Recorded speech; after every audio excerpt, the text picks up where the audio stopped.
ليس على الذين آمنوا وعملوا الصالحات جناح فيما طعموا إذا ما اتقوا وآمنوا وعملوا الصالحات ثم اتقوا وآمنوا ثم اتقوا وأحسنوا والله يحب المحسنين.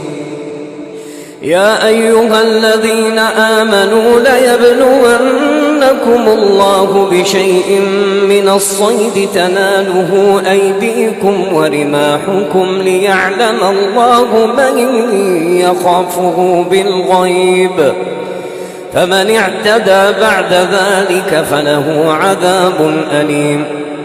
يا أيها الذين آمنوا لا تقتلوا الصيد وأنتم حرم، ومن قتله منكم متعمدا